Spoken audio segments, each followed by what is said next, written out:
The sound of hurried footsteps echoed through the quiet of first class. Then a woman's voice cut in, sharp yet wrapped in a veneer of sweetness.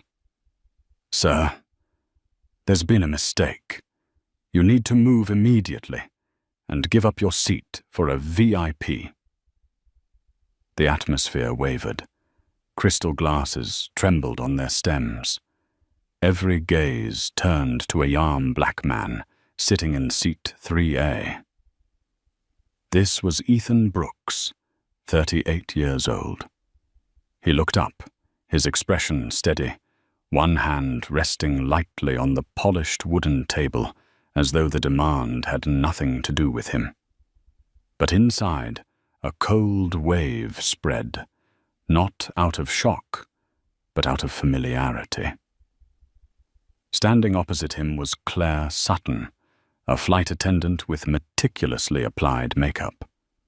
Her eyes flicked briefly toward a woman waiting in the aisle, Victoria Hale, 45, draped in a silver-grey suit, a diamond-studded watch, tapping impatient seconds away.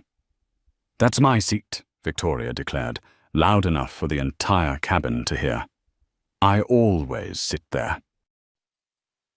A murmur rippled across the cabin like wind through a crack in the door.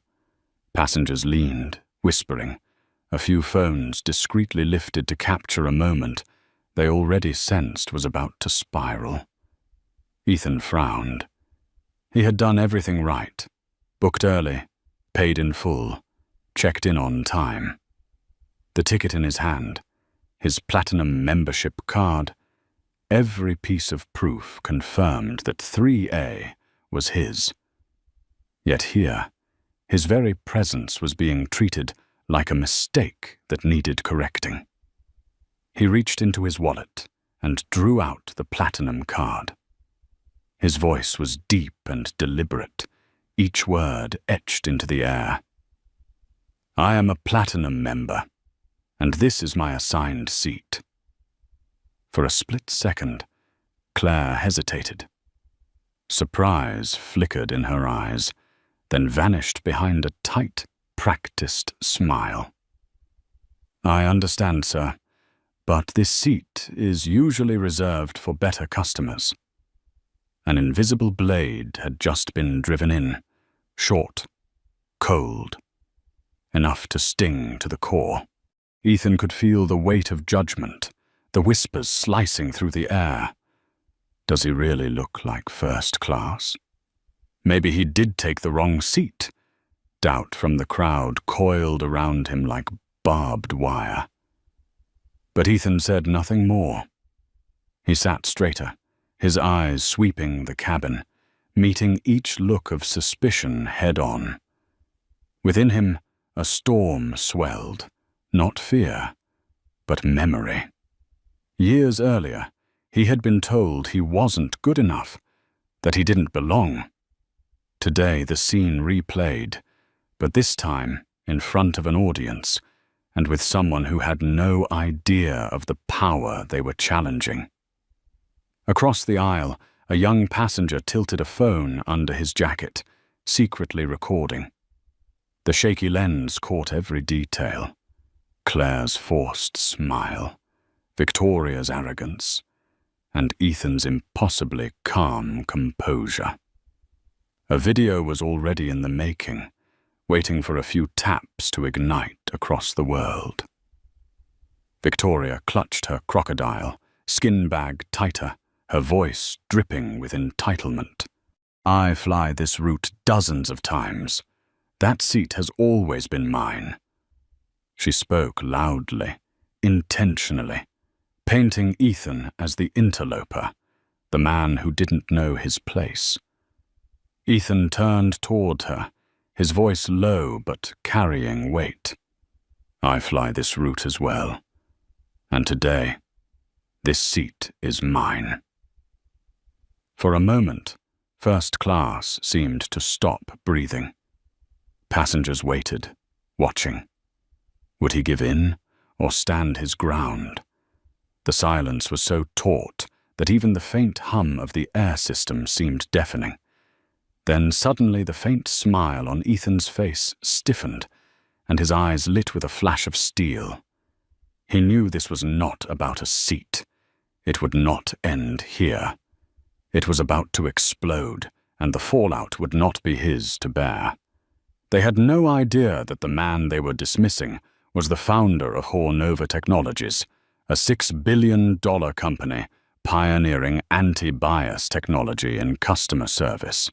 And the bitter irony was that, in this very moment, he was being forced to endure the exact kind of bias his company fought against every day.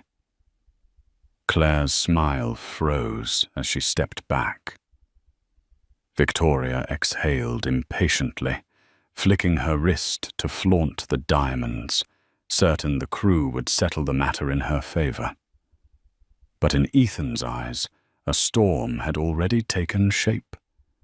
Silent, fierce, and destined to sweep away anyone who dared to underestimate him. Claire strode quickly to the front of the cabin, her high heels striking a sharp rhythm against the thick carpet. Every few steps she glanced back, waiting. In her mind, the black man in seat 3A would eventually grow tired and stand, because until now, everyone always had. But Ethan sat tall, eyes calm and fixed forward, unmoving.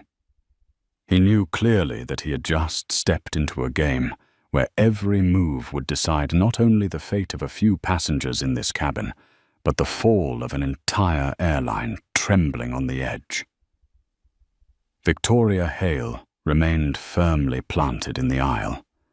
Her silver-grey suit shimmered under the muted yellow lights, her high heels grounded as though the entire cabin had been built to serve her alone. She cleared her throat and turned to the surrounding passengers, searching for their agreement. "I always sit in this seat. There must be a system error." A few heads nodded. Others frowned, quietly lifting phones, recording more closely. Ethan calmly held out his boarding pass, his voice steady and deliberate. "This is the seat assigned to me. I chose it for the legroom, because I need to work throughout the flight." The words, short and firm, landed like nails driven into hardwood, unshakable. Claire returned, standing beside Victoria. She bent slightly, her voice low enough to sound discreet, but clear enough for nearby passengers to hear. "Mrs. Hale, I'll take care of this. Please don't worry." Then, with the finesse honed from 8 years on the job, Claire leaned close to Ethan, her tone softening. "Sir, you can move to another first-class seat. It's just as comfortable. Trust me, this will make things easier for everyone." Ethan tilted his head, his dark eyes as deep as still water. His answer was sharp and final. "No, I will sit in the seat that is mine." The refusal carved through the air. Claire's smile faltered for an instant. She clenched her teeth, turned on her heel, and walked away, her polished mask of courtesy slipping. The cabin fell into a tense silence, though it lasted only a few heartbeats. A passenger in a checkered shirt near the aisle raised his phone a little higher, whispering to himself, "This is definitely going to go viral." Victoria suddenly adjusted her crocodile leather bag, lowering it to reach into a side pocket. From it, she drew a neat stack of folded bills. With a practiced gesture, she brushed past Claire and slipped the cash discreetly into the flight attendant's uniform pocket. Not a word was exchanged, only a strained smile and the slightest nod. But several cameras caught the moment in sharp focus. Claire flushed red, her hand rising unconsciously to press against her pocket, confirming the gift was really there. The atmosphere cut like ice. The dispute over a seat had now shifted into something darker, an open bribe. A woman in seat 3C gasped, whispering, "My God, they just paid her to throw him out." The air grew heavy, suffocating. Ethan watched it all unfold, showing no reaction. His heart pounded, but his face remained as calm as glass. In his mind, he remembered his early years in business, when every dollar he fought for had to be protected with everything he had. Today, once again, he was in a fight, not to guard a seat, but to expose the truth. 10 minutes later, Mark Ellison, the cabin supervisor, arrived. Tall, broad, his steps deliberate, his voice carried the authority of command. "Sir," Mark announced loudly enough for the whole cabin to hear, "we need you to vacate this seat immediately for our VIP guest." Ethan lifted his gaze, his eyes glinting like steel. "I have shown my ticket. I am a platinum member. This is my seat." Mark leaned closer, his tone dripping with mockery. "Perhaps you don't understand how we operate. We prioritize customers who actually matter." A shiver ran through some of the passengers. The woman opposite raised her phone higher, filming openly now, no longer hiding. In the aisle, Victoria sighed theatrically, her voice pitched to draw sympathy. "I have an important meeting as soon as we land. This is humiliating." Then from the back, a man's voice rang out, low but cutting through the silence. "He doesn't look like he can even afford first class." The words pierced the tense air like a blade. Mark seized the moment, leaning down until his voice hissed through clenched teeth. "We can do this the easy way, or the hard way." The cabin erupted in murmurs, sharp breaths, and the glow of phones now fixed squarely on Ethan. Ethan met Mark's gaze head-on. His words came out like thunder, steady and unyielding. "I am not moving."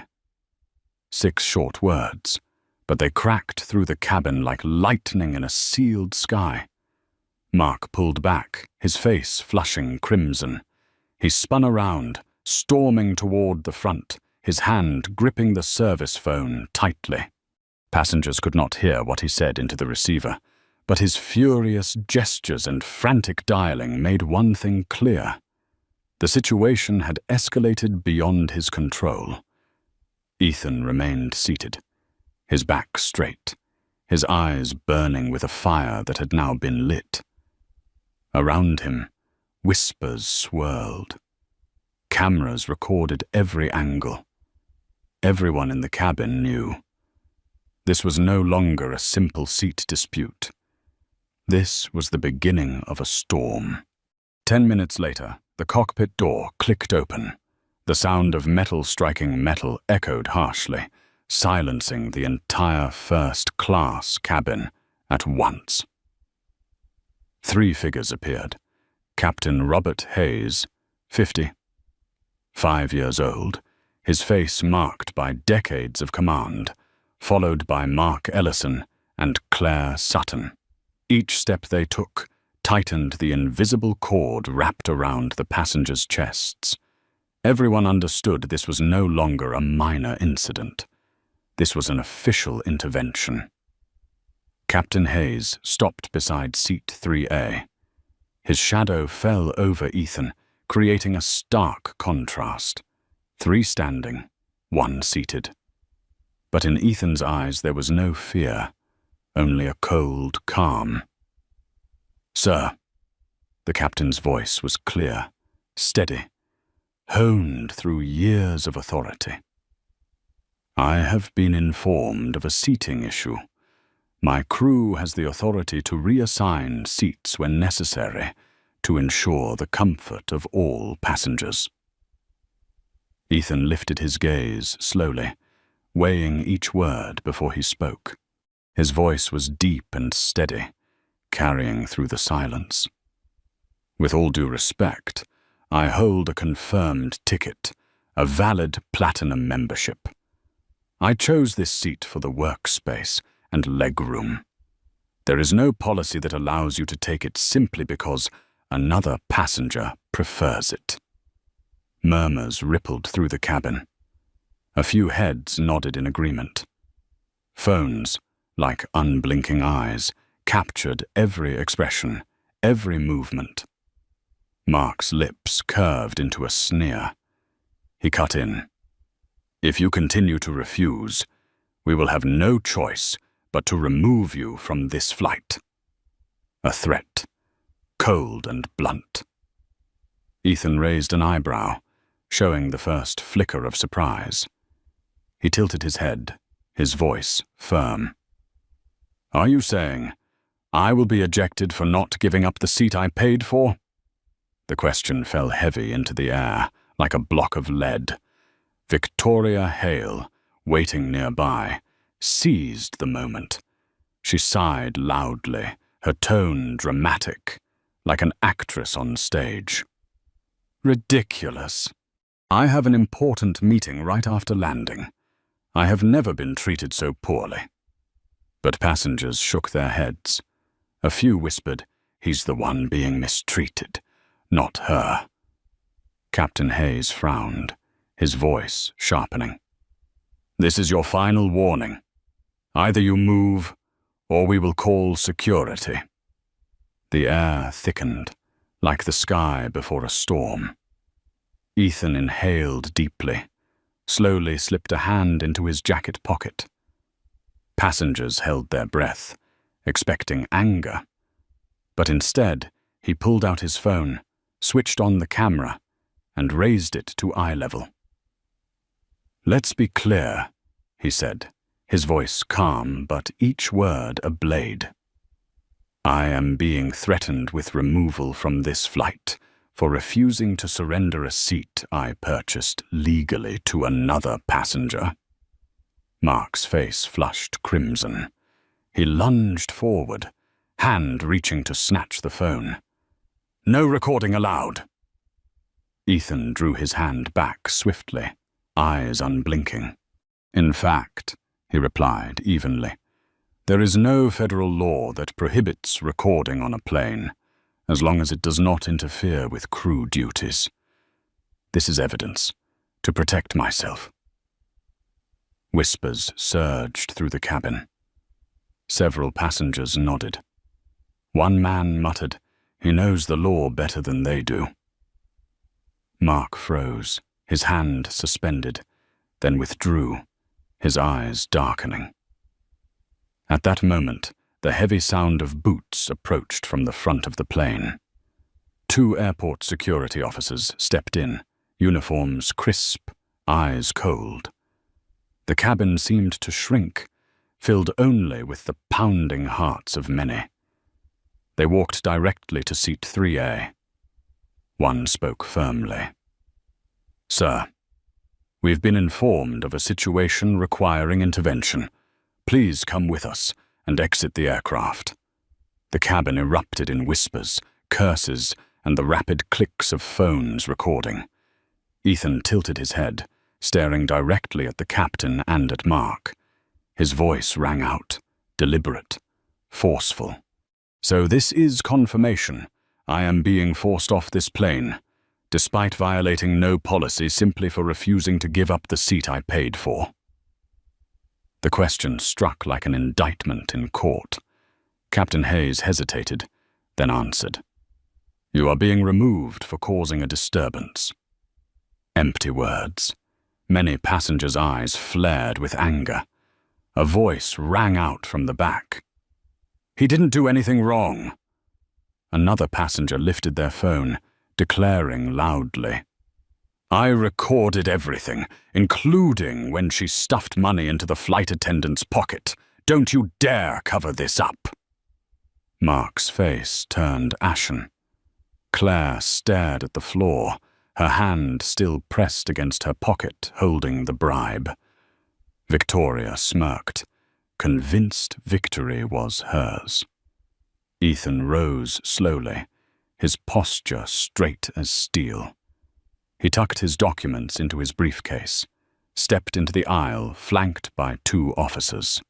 But in his eyes there was no trace of defeat, only the steady resolve of a man who had faced injustice before, and knew how to turn it into truth laid bare.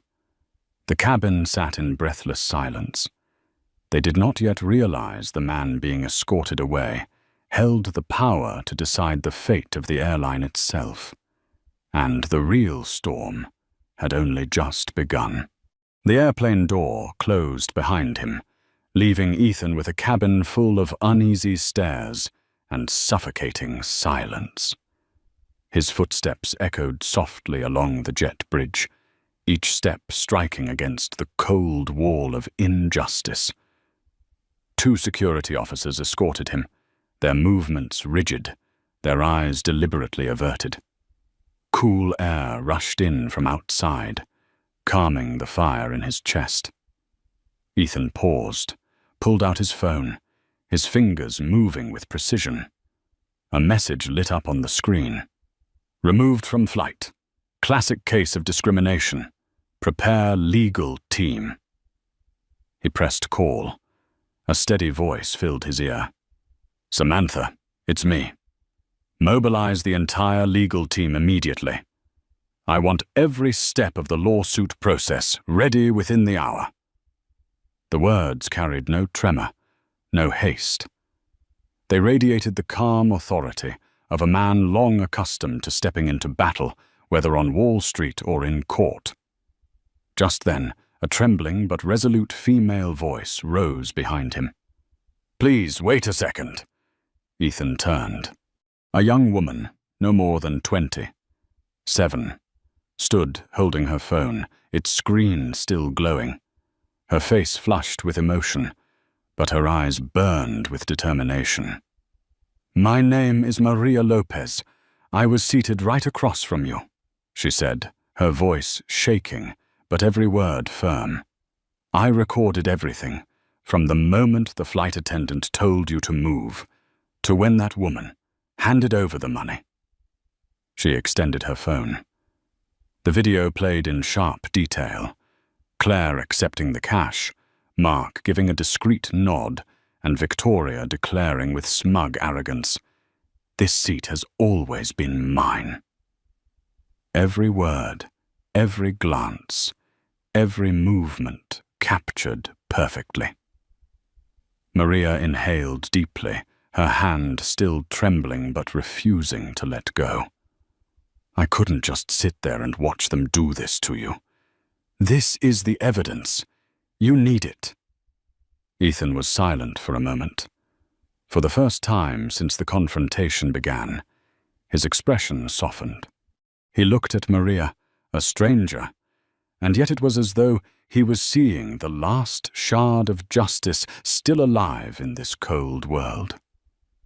"Thank you," he said, his voice warm for once. "You've just changed everything." They exchanged phone numbers and emails. Maria promised to send the original footage immediately, unedited, uncropped. She even added, "If you need me, I'll testify." In that moment, beneath the harsh fluorescent lights of the jet bridge, Ethan felt a new fire ignite. He was not alone. Justice had an ally. One of the security officers cleared his throat.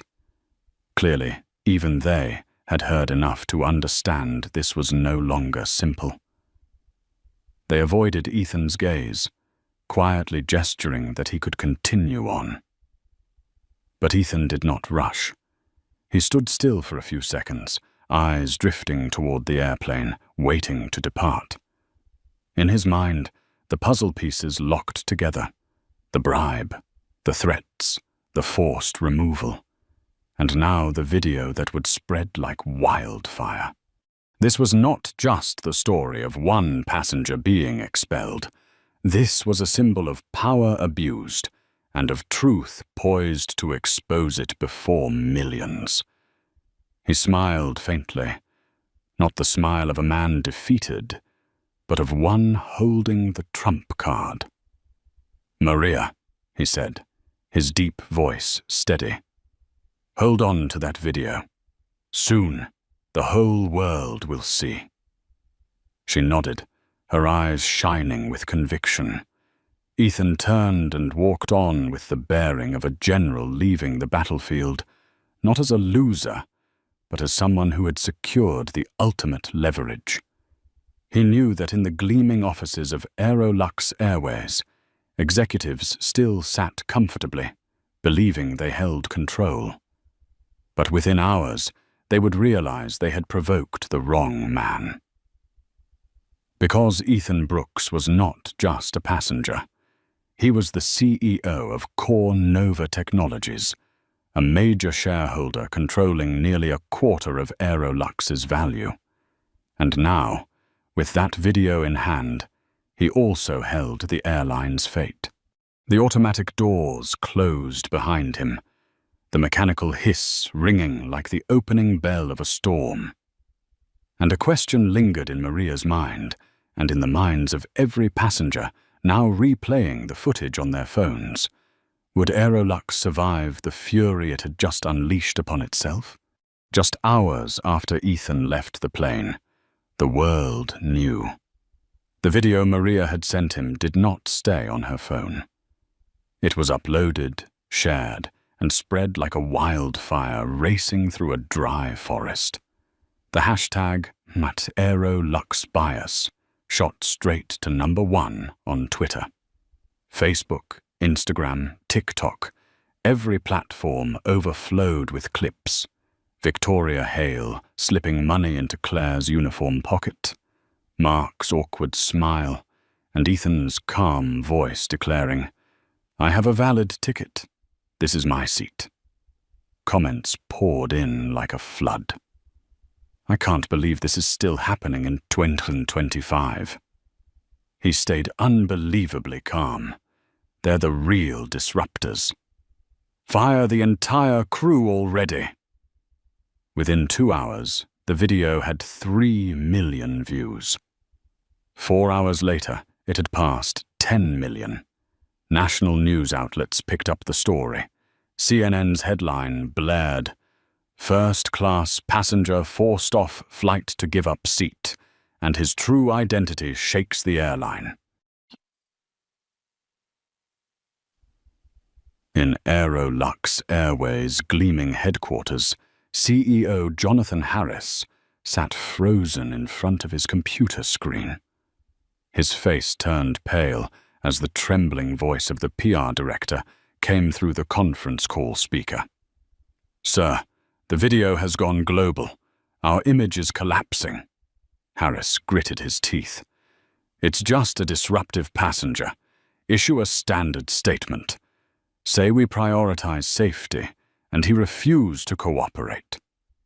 The PR chief inhaled sharply, her voice breaking. "That's impossible, sir. The video is too clear. It shows him calm, compliant. And we confirmed his name. He is Ethan Brooks." The boardroom fell silent. A few executives exchanged horrified looks. Harris whispered, as if he could not believe his own ears. "Ethan Brooks? The CEO of Core Nova?" "Yes, sir. And shareholder records show he holds 23% of Aerolux. With allied funds, he has controlling power." It was as if an invisible hand had slapped Harris across the face. Sweat broke out, soaking the collar of his expensive shirt. In his mind, nightmarish scenarios flashed.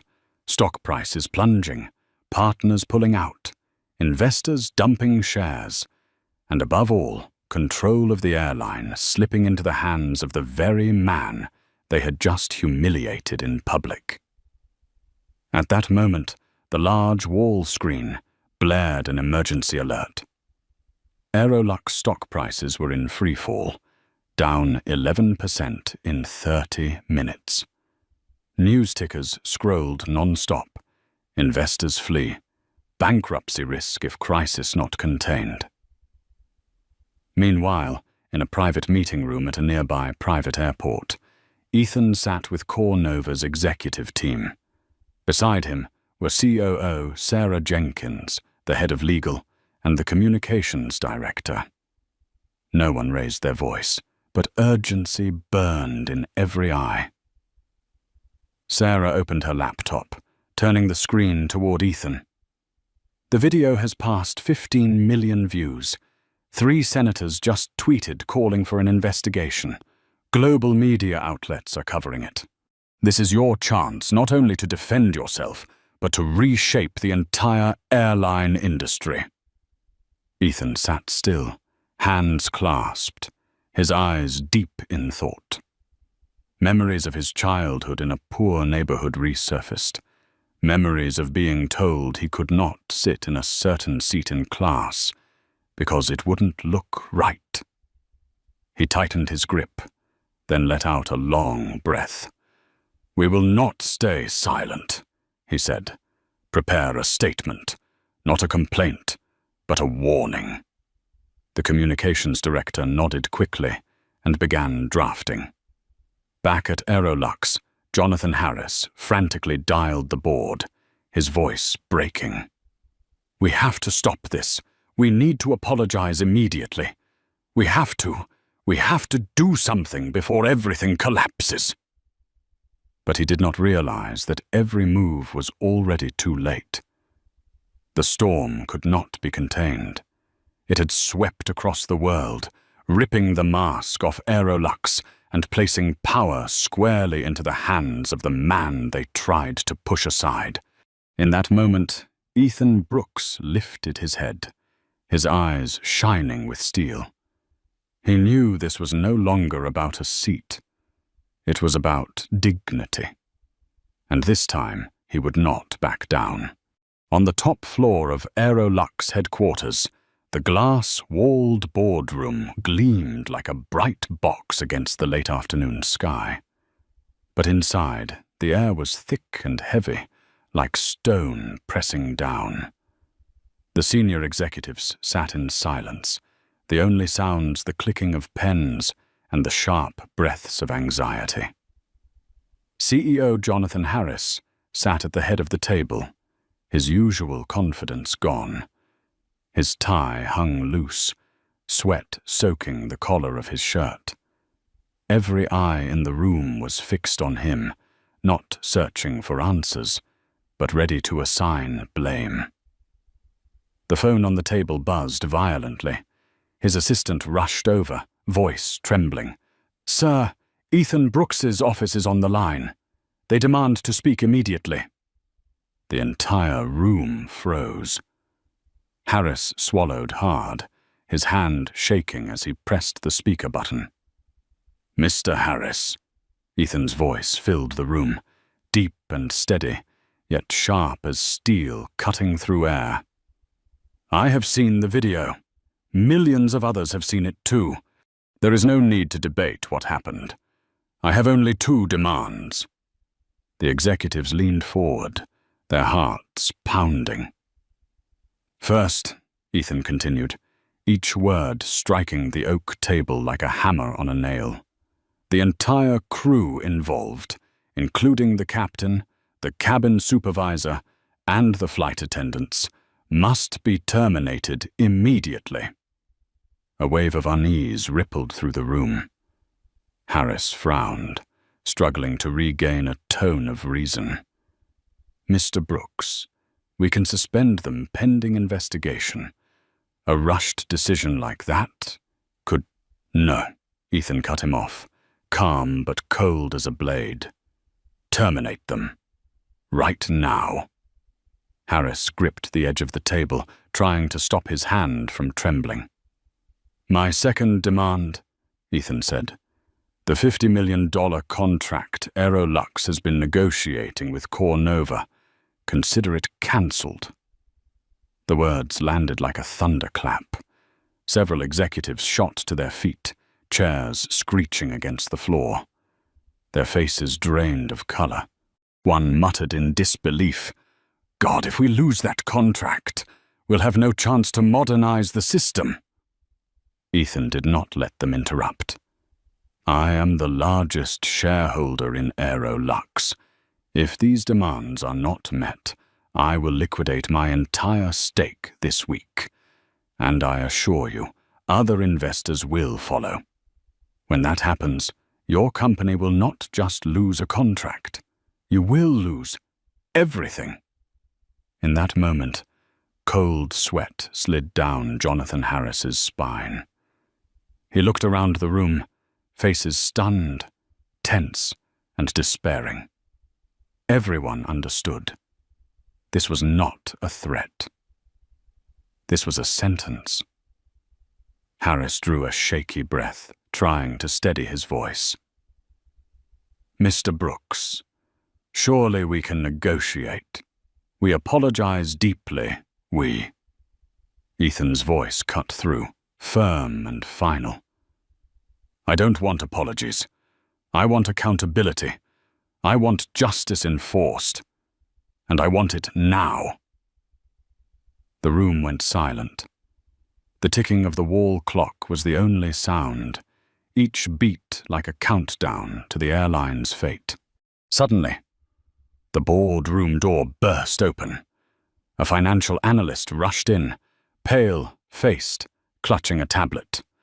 "Ladies and gentlemen, Aerolux stock has dropped 18% in the past 2 hours. Projections show it could hit 30% by end of day. Without decisive action, we are facing market collapse." A gasp broke out at the far end of the table.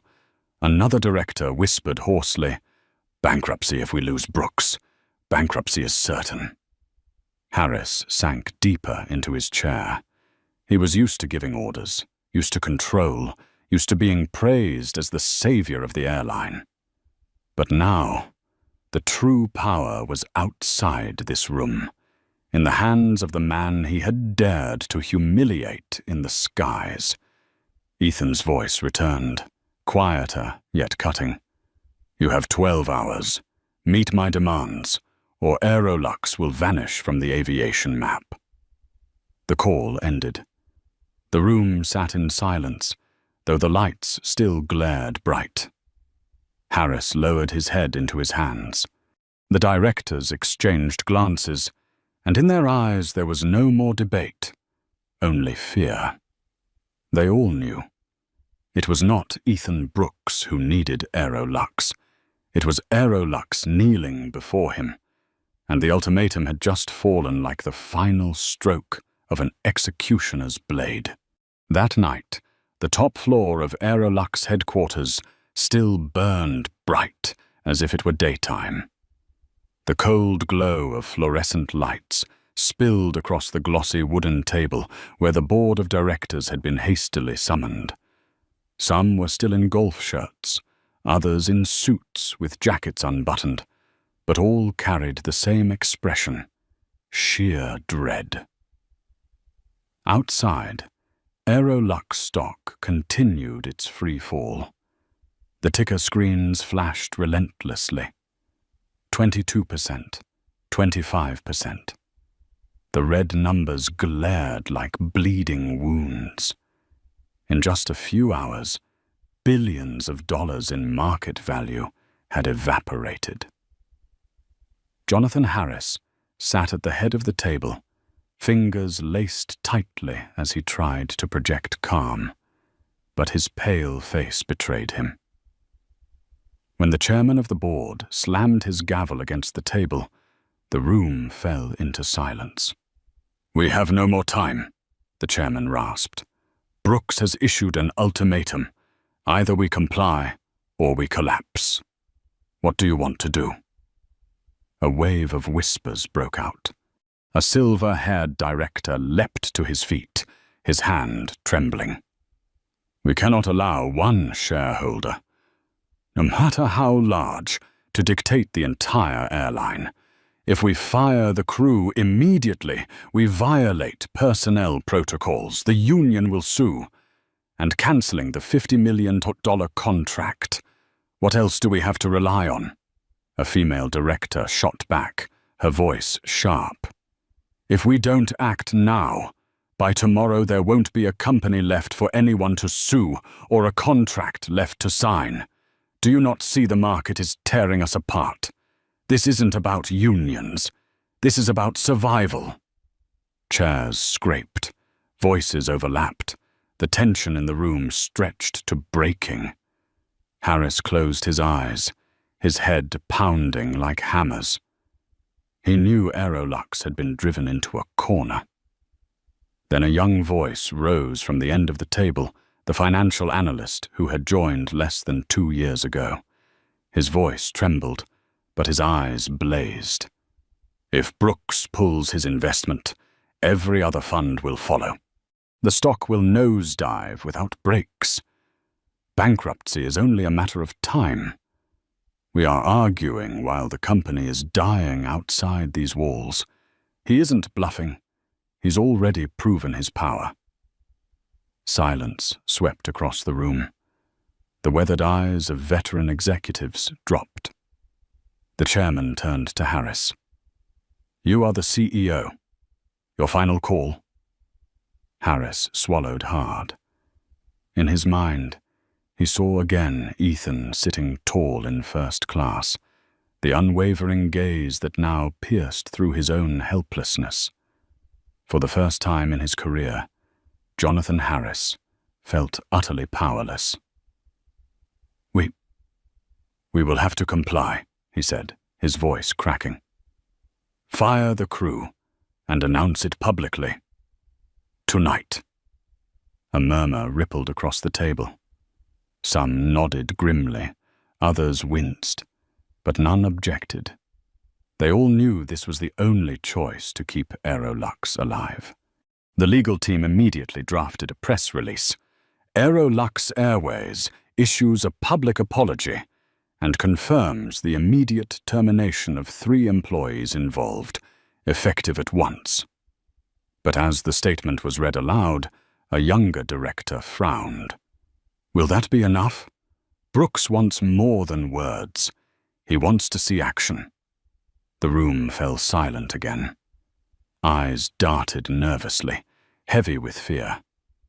They all understood Ethan Brooks did not just want a few names crossed off the payroll. He wanted to send a message that real power lay in accountability and in his hands. In the corner of the room, a large screen flickered. Maria's original video was being broadcast across dozens of international news networks. Claire taking the money, Mark nodding, the captain silent like a complicit witness. Live comments scrolled endlessly. Too little, too late. Give control to Brooks.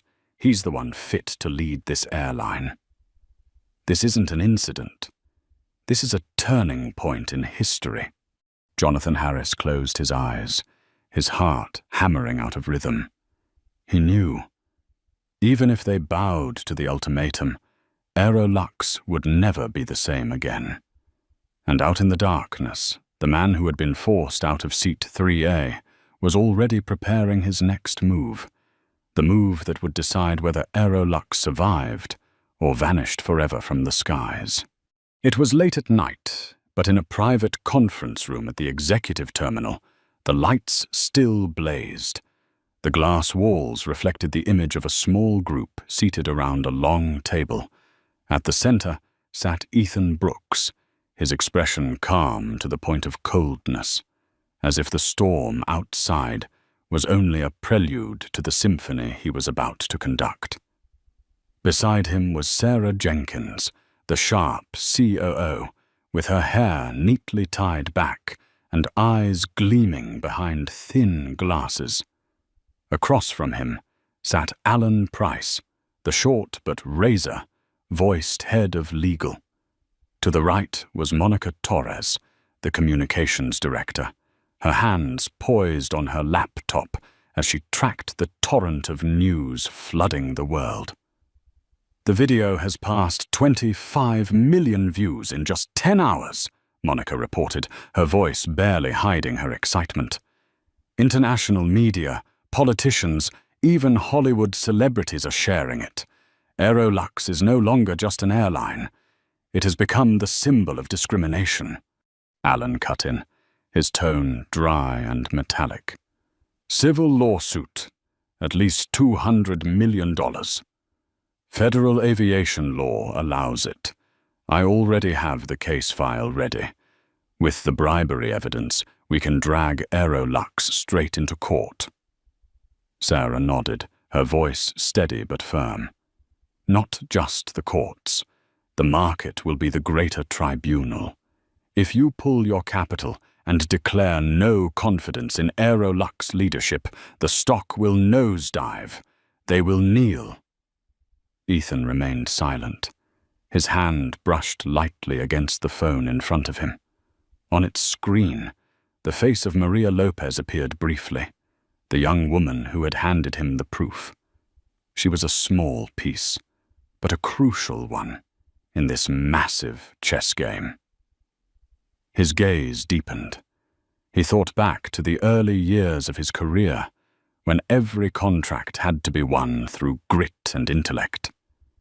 Back then, he had sworn that if he ever held power, he would wield it against injustice.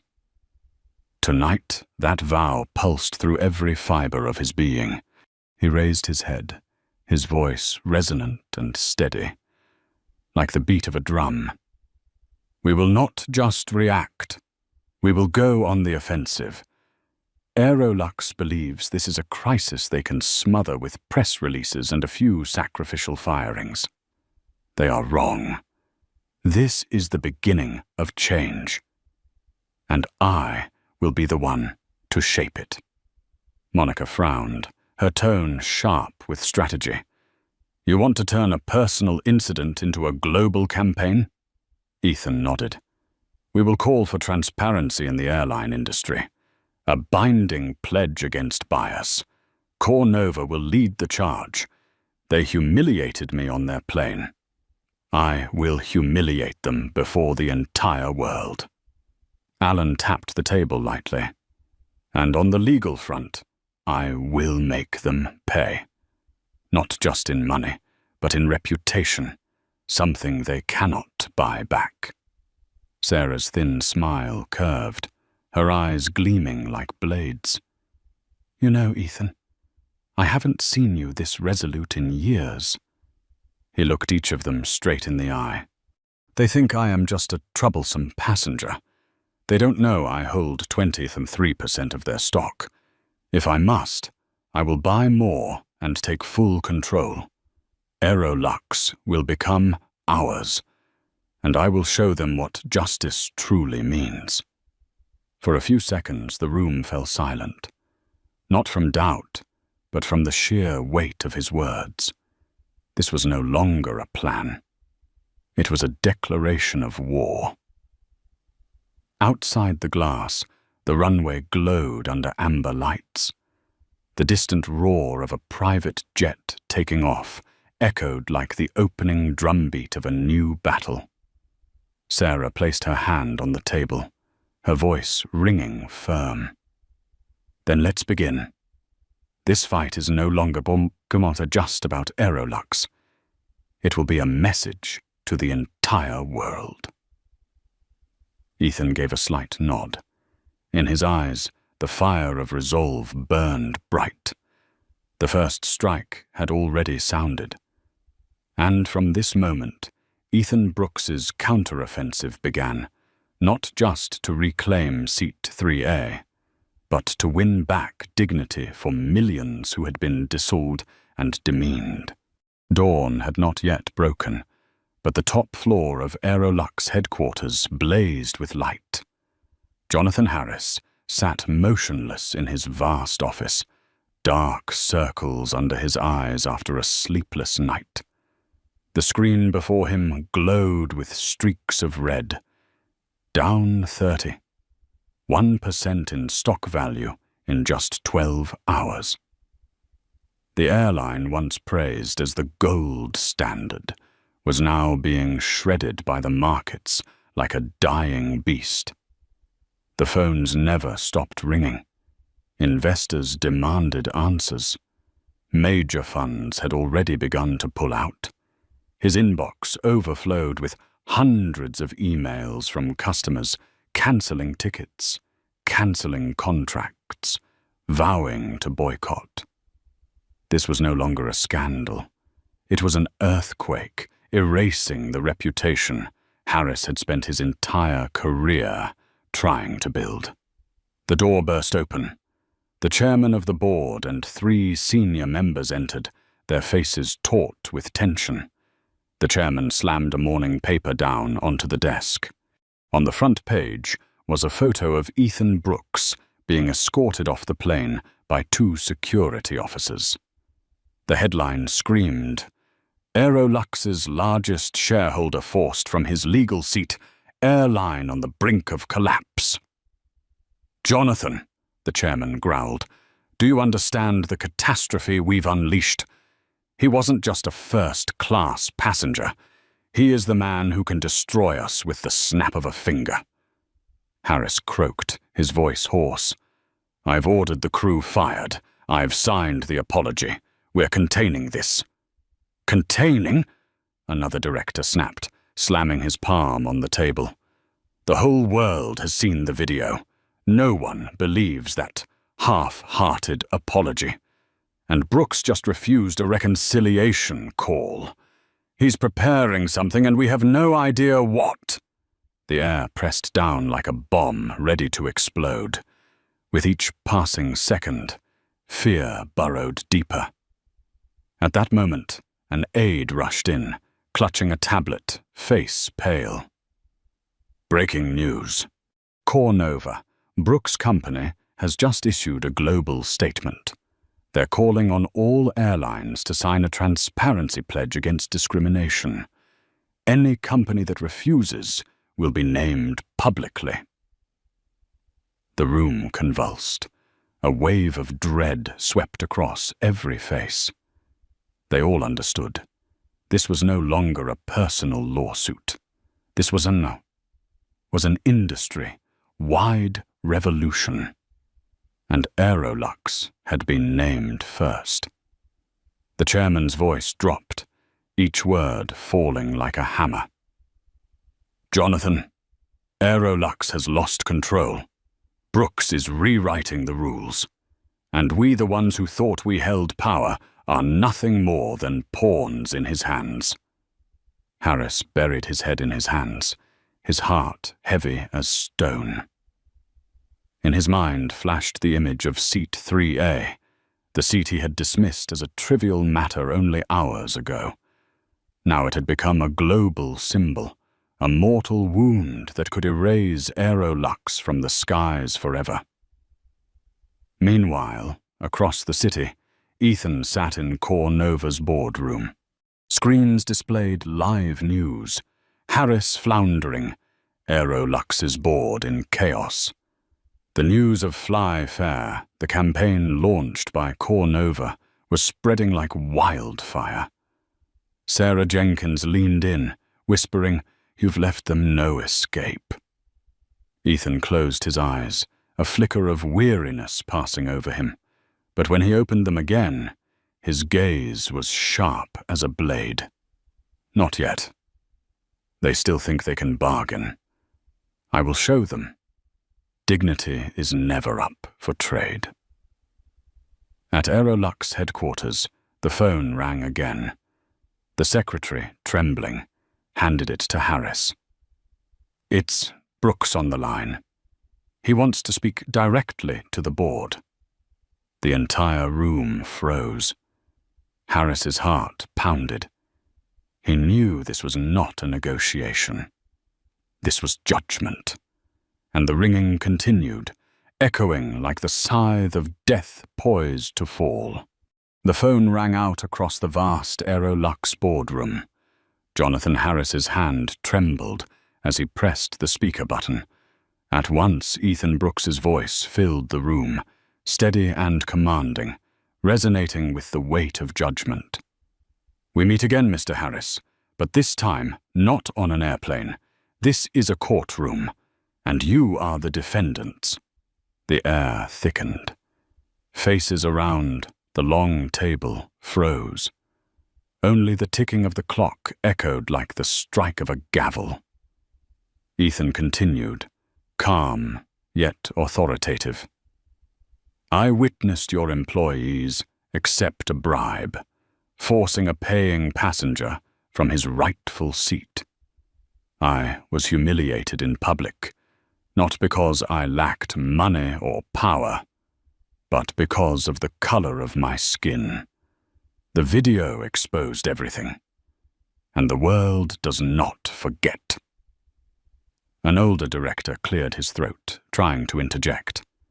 "Mr. Brooks, we sincerely apologize. This was an unfortunate incident." "We have already terminated," Ethan cut him off, his voice sharp as ice. "Apologies do not restore dignity. Apologies do not heal wounds. I don't need empty words. I need accountability." Jonathan Harris slumped in his chair, sweat pouring down his face. His voice cracked. What do you want?" There was a pause. Then Ethan's voice came back, each word deliberate, as though passing sentence.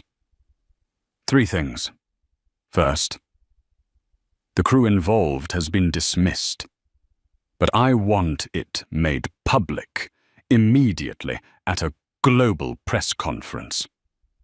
Second, Aerolux must sign a transparency pledge against bias, enforced under Core Nova's oversight. Third, Jonathan Harris, you must resign." The room erupted. Protests, chairs scraping, panicked breaths. Harris shot up, his face red with fury. "You can't. This is my company, my life's work." Ethan answered with a single line, his voice cutting like steel. "No, Harris. Aerolux was never yours. Aerolux belongs to the passengers, to the market. And now it belongs to the truth." The chairman slammed his palm against the table, silencing the chaos. "Enough. Do you not see the stock plummeting? Do you not see we are on the edge of collapse? Mr. Harris, you have led this company into disaster. And now, the only choice to save Aerolux is for you to step down." Harris collapsed back into his chair, eyes wide with panic. He searched the room for allies, but every gaze fell to the floor. The silence dragged, heavy as lead. At last, his voice broke into a whisper. "I resign." The chairman's gavel struck the table with finality. "Decision carried. Jonathan Harris is removed from office, effective immediately." On the speaker, Ethan exhaled. His tone softened, yet still rang with resolve. "You made the right choice. Aerolux will survive, not because of Harris, but because you finally chose to listen to justice." The room was silent, every director frozen as if swept clean by a storm. At Core Nova headquarters, Ethan ended the call. He sat tall, eyes fixed on the horizon beyond the glass window. The first rays of dawn lit his face, firm and unyielding. He did not smile, because he knew this was not a personal victory. This was a reminder to an entire industry that dignity must never be traded for profit. And the story of Seat 3A, once just a simple place to sit, had become a historic verdict, etched into the memory of millions. Seat 3A. Once, just a seat on a plane, but it became a symbol of how prejudice can quietly slip into the most luxurious cabins, and a symbol of how one person dared to stand up and defend his dignity. Ethan Brooks did not simply win a personal confrontation. He forced an entire airline to bow its head, and he forced the world to reflect. Does fairness truly exist, or is it reserved only for a select few? Management experts often say, a crisis does not create the main character. It only reveals who the true leader is.